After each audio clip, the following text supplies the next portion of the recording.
semana pasada habíamos hablado realmente el llamado que había hecho el secretario de Salud de Florida pidiendo dejar de usar las vacunas contra el COVID por preocupaciones de seguridad del ADN. Concretamente, Joseph Ladapo una vez más dijo estar en desacuerdo con las autoridades federales y pidió a la población a no ponerse las vacunas contra el COVID de ARNM de Pfizer y Moderna por preocupaciones de seguridad. Él alegaba que las inyecciones pudieran introducir contaminantes de ADN en las células humanas. Tenemos al doctor con nosotros a esta hora, Melgar, y me da mucho gusto saludarlo. Doctor Melgar, muy buenos días por estar con nosotros en el programa.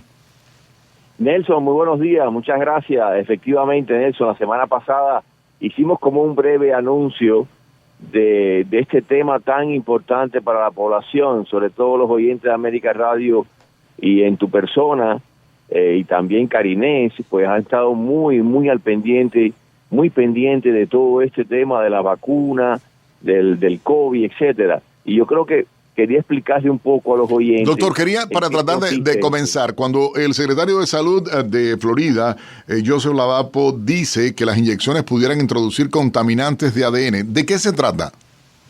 Sí, eso significa, Nelson, que al inyectarle la vacuna a la persona, estos contaminantes que contiene la vacuna de RNA mensajero o ácido ribonucleico pueden penetrar al ADN de la célula y modificar el ADN de la persona. ¿Cómo se traduce eso?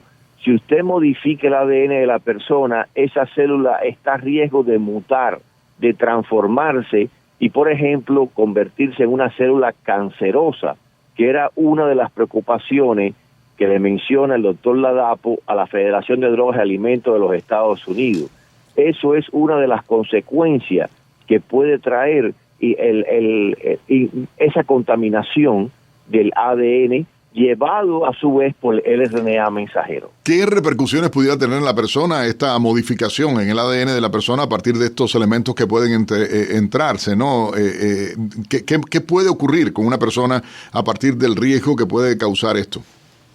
Claro, Nelson, una de las cosas que menciona el doctor Ladapo es contaminantes en el ADN mensajero, en el ADN de la persona, y también habla de inestabilidad cromosómica o alteración de la cadena genética.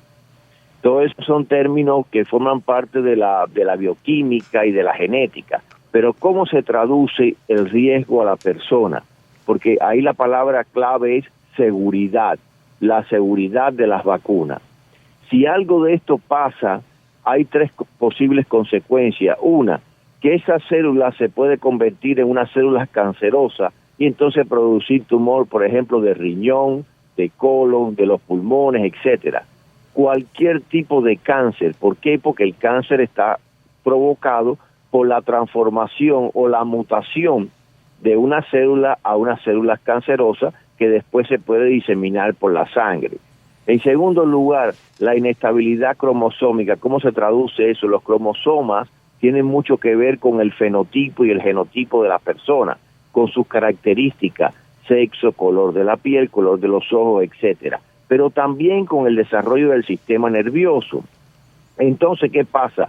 La inestabilidad, la alteración cromosómica puede provocar, por ejemplo, en una mujer embarazada, a las cuales también se les recomendó la vacuna del COVID, que el niño que recién nacido tenga algún problema cromosómico, como por ejemplo puede ser el síndrome de Down y otras alteraciones cromosómicas que le lleve a un daño en su desarrollo. Y en tercer lugar, para los jóvenes, Nelson, que ya sabes que también el doctor Ladapo, con anterioridad aquí en la Florida, se había opuesto a vacunar a los jóvenes sanos, a los niños sanos, lo cual él creía de que no es necesario a una persona sana, joven, que tiene un buen sistema inmunitario, administrarle una vacuna que le puede producir un daño. ¿Qué tipo de daño? Bueno, claro, es prematuro. No sabemos muy bien todavía qué puede pasar, pero lo que ha pasado hasta ahora por la experiencia, por los estudios, por ejemplo, miocarditis o pericarditis, inflamación del músculo cardíaco, inflamación de la capa que vuelve al corazón, eso ha pasado con jóvenes. Y también la posible producción de coágulos. Es decir, todo esto que él le envió en el mes de diciembre la Federación de Drogas y Alimentos de los Estados Unidos son preocupaciones de seguridad concernientes a la vacuna del COVID. Por eso es que él recomienda detener la vacunación, sobre todo de Pfizer y Moderna, que son las que más se han administrado en los Estados Unidos, Nelson.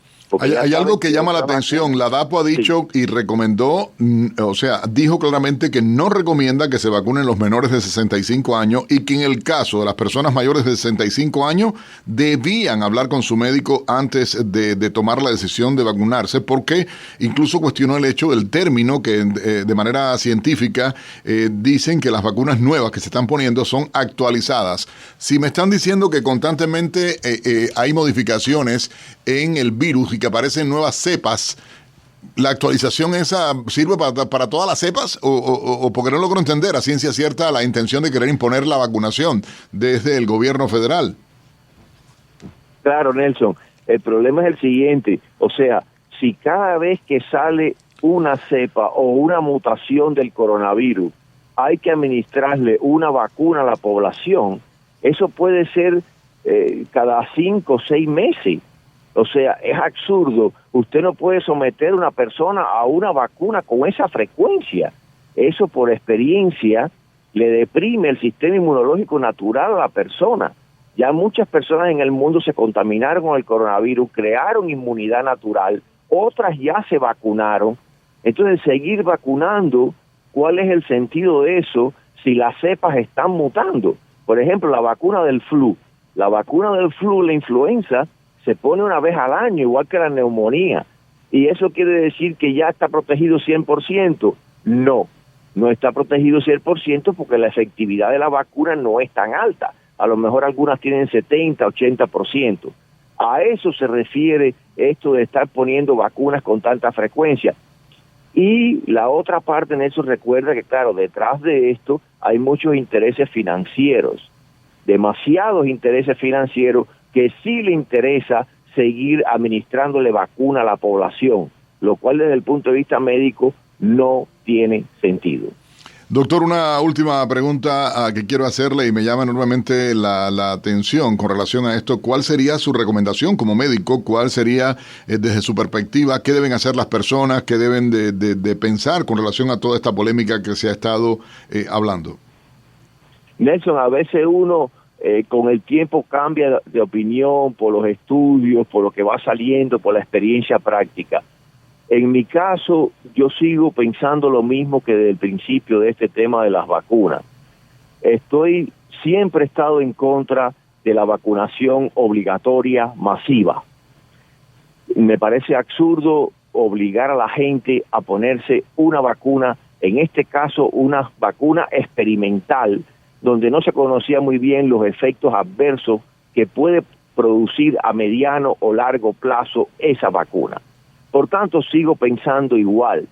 Cada caso es diferente. Yo que visito muchos asilos de ancianos con gente con muchos problemas de salud, si tiene muchos problemas de salud y alto riesgo de contraer el virus y morir, está indicada la vacuna.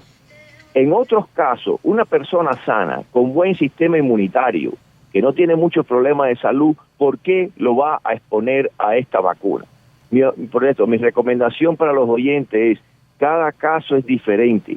Tiene que discutirlo con su pediatra, en el caso de los niños, con su médico especialista, si tiene algún especialista que usted visita, tiene cáncer o algo, o su médico primario. Cada caso es diferente y ahí usted le dice, sí, está recomendada la vacuna o no se le debe poner porque realmente no tiene mayor riesgo. Los jóvenes, ¿cuántos jóvenes murieron durante la epidemia? Fue muy poco.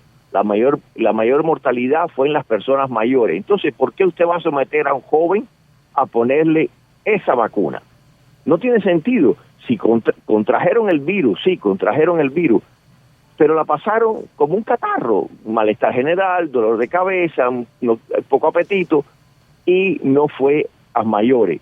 Por tanto, esa sigue siendo mi recomendación con el tema de las vacunas, Nelson. Cada caso es diferente y cada recomendación es personal. Doctor Melgar, gracias siempre por acceder a conversar con nosotros. Para estar bien informado, te invitamos a escuchar América Radio 1260 AM Miami, la voz del exilio.